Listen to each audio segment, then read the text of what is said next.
శుక్లాంబరధరం విష్ణుం శశివర్ణం చతుర్భుజం ప్రసన్నవదనం ధ్యాయేత్ సర్వవిఘ్నోపశాంతయే అగజానన పద్మార్కం గజానన మహార్నిశం అనేకదంతం భక్తానాం ఏకదంతోపాస్మహే. ఓం గం గణపతయే నమః. ఓం శ్రీమాత్రే నమః. ఓం శ్రీ గురుభ్యో నమః. మా ఆది ఆశ్రలను చూస్తున్నటువంటి మీ అందరికీ పేరు పేరున నా హృదయపూర్వక నమస్కారాలు. నా పేరు Vadrevu Adinarayana Rao Sharma, CMA, MA astrology అండి. సిఎంఏ అంటే cost and management accountant, qualified cost accountant, అందరికీ తెలిసింది అనుకోండి. సరే, అది పక్క పెడితే యాక్చువల్గా మీకు మీ జాతకాలు తెలుసుకోవాలనుకుంటే ప్రతిసారి చెప్పినట్టుగానే date of birth, time of birth, place of birth ఇవన్నీ ఉండాలండి. మన ఆది ఆస్ట్రాలజీ తరపు నుంచి కూడా మంచి మంచి ముహూర్తాలు కూడా పెడుతూ ఉంటాము.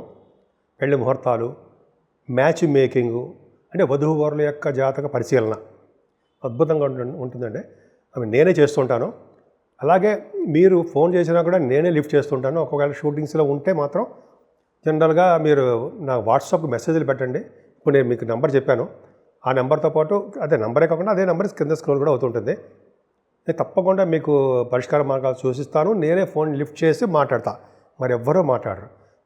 దానివల్ల ఏమవుతుంటే పర్సనల్ కాంటాక్ట్ వలన మీకు మరింత ఎక్కువగా మాట్లాడడానికి అవకాశం ఉంటుంది, మీవన్నీ చెప్పుకోవడానికి అవకాశం ఉంటుంది. సరే, అది పక్క పెడతారండి. ఇప్పుడు యాక్చువల్గా మనం 13 జూలై నుండి 19 జూలై వరకు కూడా అసలు ఈ వారం రోజులు కూడా ఎలా ఉండబోతోంది చెప్పుకుందాం. అందుకంటే ముందర ప్రతిసారి చెప్పినట్టుగానే నా వీడియోస్ అన్నీ మీకు నచ్చాయి అనుకుంటున్నాను.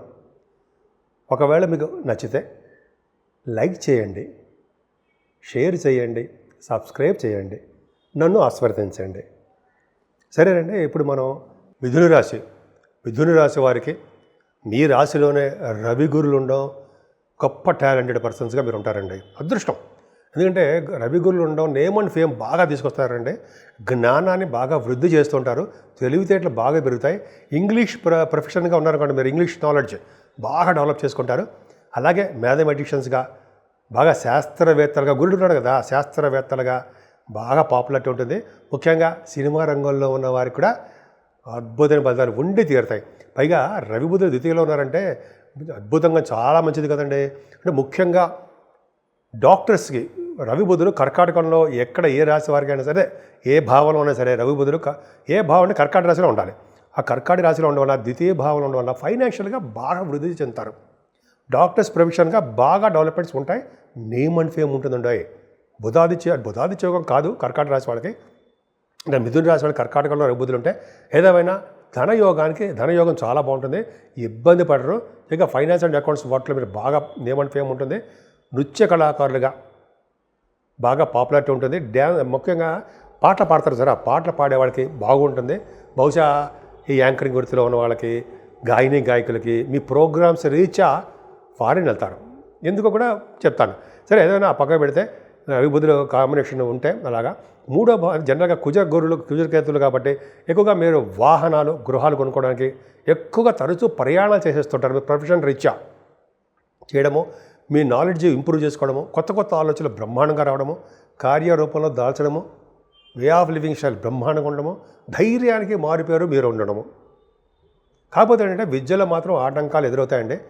అలాగే శాస్త్ర పండితులు కూడా కొద్దిగా విద్యలో కూడా వాళ్ళకి ఆటంకాలు వస్తాయి, వేదశాస్త్ర డెవలప్మెంట్స్లో. అంతేకాకుండా కొంతమందికి రైతులు మీలో ఉన్నారు, రైతులకు కూడా పంటలో నష్టాలు రావడానికి అవకాశం ఉంది. ఏదేమైనా సంతానం బ్రహ్మాండంగా ఉంటారండి. పుత్ర సంతానం జరగడం మీ ఇంట్లో కలగడానికి అవకాశాలు ఎక్కువ.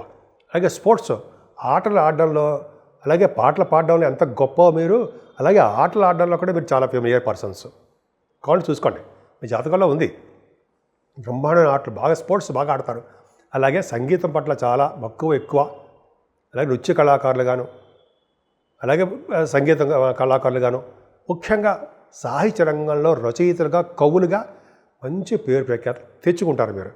అంతే కదండి, మీకు సాహిత్య రంగంలో కూడా అద్భుతంగా ఉంటుంది. ముఖ్యంగా అదే ఇందాక చెప్పినట్టుగానే, అది కాకుండా స్టాక్ మార్కెట్, స్పెక్యులేషన్, అదృష్టం కలిసి వస్తుంది. ఏదైనా మీ ఇంట్లో శుభకార్యాలు ఎక్కువ చేసుకుంటారు. అంటే భార్యాభర్తల యొక్క అనురాగం, ఆప్యాయత, అదృష్టము, సాంగత్యము చాలా బాగుంటుంది. ఇక్కడి నుంచి మీరు విడిపోవడమో, దూరం అయిపోవడమో ఏం ఉండదు. ఎందుకంటే ఆ గురుడు 12th భావం నుంచి బయటకు వచ్చాడు కాబట్టి ఇక స్వేచ్ఛ, చక్కగా మీరు ఉంటారు. అదృష్టం కలిసి వస్తుంది. ఏదైనా కొత్త కొత్త వెంచర్స్ కూడా మీరు స్టార్ట్ చేస్తారు. ముఖ్యంగా రాహుతో కలిసిన చంద్రుడు అద్భుతంగా ఉన్నాడు. అంటే 14, 15 తారీఖుల్లో రాహుతో కలిసిన చంద్రుడు వలన రాహు మిక్కిలి బలవంతుడైపోతాడు. చంద్రుడితో కలిసినాడు కదా, చంద్రుడితో కలిసిన రాహు రవితో కలిసిన రాహు మిక్కిలి బలవంతుడై శుభ ఫలితాలు ఇస్తాడు అని ఉంది. సో ఈ విధంగా మీకు భాగ్యస్థానంలో రాహు కాబట్టి ఆయన వాయుతత్వ రాశిలో కుంభరాశిలో ఉన్నాడు కాబట్టి ఫ్లైట్లు ఎక్కి తిరగడాలు, విమాన సంస్థల్లో బాగా వాళ్ళకి ప్రొఫెషనల్గా బాగా డెవలప్ అవడాలు, విమానాల సంస్థలో పనిచేసే వాళ్ళకి బాగుంటాయి అన్నమాట. అంటే ఇండియన్ ఎయిర్ ఫోర్స్ అకాడమీ మీద అంటారు సార్ వాళ్ళకి. అంతేకాకుండా రాజకీయ రంగంలో పదవులు రావడానికి అవకాశాలు ఎక్కువ ఉంటాయండి. ముఖ్యంగా తీర్థయాత్రలు చేస్తారు. పుణ్య నదుల స్థానాలు కానీ, గంగా నది స్థానం కానీ, కాశీ వంటి క్షేత్ర దర్శనాలు బ్రహ్మాండం తీసుకోవడానికి అవకాశం ఉంది. బహుశా మీరు నైమసారణ్య యాత్రలకు వెళ్ళడానికి మీ గురువుగారితోటి అవకాశాలు లేకపోలేదు, బ్రహ్మాండంగా వెళ్ళొస్తారు. ఇంకా చెప్పుకోవాలంటే చాలా అద్భుతంగా ఉందండి. ముఖ్యంగా ఫారిన్ కంట్రీస్ మాత్రం బాగా వెళ్తారు. మీరు చేస్తున్నటువంటి బిజినెస్లో బాగా రాణిస్తారు. ఈ ఫార్మా రంగం కానీ, ఎలక్ట్రిసిటీ రంగం కానీ, అంటే ఆటోమొబైల్ ఇండస్ట్రీస్ కానీ, కోళ్ళు, మీరు ఎందులో ఉంటే అందులో బిజినెస్లో బాగా రాణిస్తారు. శనైశ్వరుడు మీకు వక్రగతిలో వచ్చేస్తున్నాడు. 13వ తారీఖు నుంచి జూలై 13 నుంచి నవంబర్ వరకు కూడా శనీశ్వరుడు వక్రగతిలో ఉంటే చెడు ఫలితాలే ఇస్తాడు. పైగా అతను 10th భావంలో ప్రొఫెషనల్గా 10th భావంలో కూర్చున్నాడు కాబట్టి మీ వృత్తికి ఆయన ఆటంకాలు కలిగించి తీరుతాడు. కానీ ఆయనే మీకు శుభ ఫలితాలు ఇవ్వడానికి కూడా అవకాశం ఉంది. ఎందుకు ఏంటో ఒకసారేమో చెడు ఫలితాలు అంటావు, ఒకసారేమో మంచి ఫలితాలు అంటావు అంటారు కదా మీరు. ఏం లేదండి, ఆయన 9th హౌస్ లార్డ్గా ఆయన కేంద్రంలో ఉన్నాడు. అంటే ఏంటి, పాపులకి కేంద్రాధిపత్యం వచ్చి కొండలు ఉంటే శుభత్వమే చెయ్యాలి, లేదా కేంద్రంలో ఉంటే చేస్తాడు. ఆయన మీకు దశమంలో ఉన్నాడు కాబట్టి కంప్యూటర్స్ రంగంలో ఉన్న వాళ్ళకి, అంటే సాఫ్ట్వేర్ రంగంలో ఉన్న ఉద్యోగస్తులకి బాగా డెవలప్మెంట్స్ ఇస్తాడంటే ప్రమోషన్స్ కూడా ఇస్తాడు. రాజకీయ రంగంలో పదవులు, శనీశ్వరుడు వలన ప్రజాసేవ ఎక్కువ చేసుకుంటారు, ప్రజల్లో ఎక్కువ తిరుగుతూ ఉంటారని మీరు కాబట్టి చూసుకోండి. శనీశ్వరుడు ఉన్నాడంటే రాజకీయ రంగంలోనే కాదు, మీరు ప్రభుత్వ సంస్థలో ఉన్నా, మీరు జనరల్గా ఎక్కడ ఉన్నా సరే మీ చుట్టూ 10 మంది జనాలు ఉంటూనే ఉంటారు. అలాగే మీరు సంఘానికి కానీ 10 మంది ప్రేక్షకుల మధ్యలో మీరు కానీ లీడర్షిప్ క్వాలిటీస్ ఉంటాయి. అంటే మీరు లీడర్గా బాగా పాపులారిటీ ఉంటుంది. ముఖ్యంగా కోల్డ్ రంగ సంస్థల ఉద్యోగస్తులకి బాగా ప్రమోషన్స్ రావడము, ధన ప్రాప్తి కలగడం జరుగుతుందండి. ఆడవాళ్ళకి చెప్తున్నాను సార్, మేడం మీకే 10th భావం అంత అద్భుతంగా ఉంది. అంతేకాకుండా ఈ సాఫ్ట్వేర్ రంగ ఉద్యోగస్తులకి ఇందని చెప్పినట్టుగానే ఆటోమొబైల్, ఇవన్నీ రియల్ ఎస్టేట్ రంగాలు అందరూ ఉద్యోగస్తులకి, ఏమైనా ఉద్యోగస్తులకి భద్రత ఎక్కువ అండి. గవర్నమెంట్ ప్రొవిషన్లో మీరు ఉండి తీరుతారు. కాకపోతే అంటే మీరు కష్టపడి పని చేయకపోతే శనీశ్వరుడు ఏమాత్రం ఊరుకోడు, మీకు కొద్దిగా ఇబ్బంది కలిగిస్తూ ఉంటాడు, సప్రెస్ చేస్తూ ఉంటాడు అనమాట.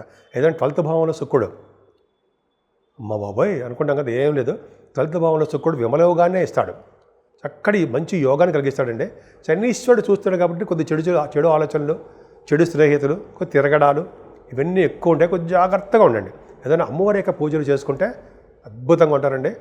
ఇంకా చెప్పాలంటే ఈ రాహుకేతువుల మధ్యలోనే మీకు ప్లానెట్ పొజిషన్ అంతా ఉంది కాబట్టి, కాలసర్పదోషం ఉన్నారు కాబట్టి అమ్మవారి పూజలు ఖచ్చితంగా చేయించుకోవాల్సిందేనండి. 14వ తారీఖున కూడా సంకటహార చతుర్థి వస్తుంది. సో ఆ రోజు కూడా మంచి పూజలు చేసుకోవడం, అంటే విఘ్నేశ్వరుడు పూజ చేయడం వల్ల మంచి ఫలితాలు ఉంటాయి. 12 రాశుల వారికి చెప్పుకోదగ్గ సూచనలు, పరిహారాలు, పరిష్కారాలు, రెమెడీస్ ఇవన్నీ అంటాం కదండి. ఇవి చేసుకోవడం వల్ల ఏంటి ఫలితాలు కలుగుతాయి అని తెలుసుకుందాం. అంటే జనరల్గా మేషరాశి నుంచి మీనరాశి వరకు కూడా శనీశ్వరుడు ప్రభావం బాగా ఉండడము, రాహుకేతుల మధ్యలో కాలసర్ప దోషం ఏర్పడడం వల్ల ప్రబల దోషం ఏర్పడిపోయింది 12 రాశుల వారికి. ఫస్ట్ శనీశ్వరుడికి గురించి మాట్లాడుకుందాం. శనీశ్వరుడికి, ఎందుకంటే శనీశ్వరుడు మనకి 12 అంటే జనరల్గా మంచివాడు కదండి. ఆయన ఏంటంటే 13వ తారీఖు నుంచి వక్రగతిలో ఉండడం వలన విపరీతమైన చెడు ఫలితాలు ఎక్కువ ఇస్తాడుంటాయి. అందుకని శనీశ్వరుడి తైలాభిషేకాలతో చేసుకోవడం మర్చిపోకూడదు.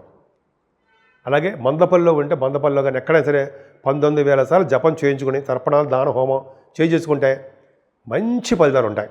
అదొకటి ఫస్ట్ పాయింట్.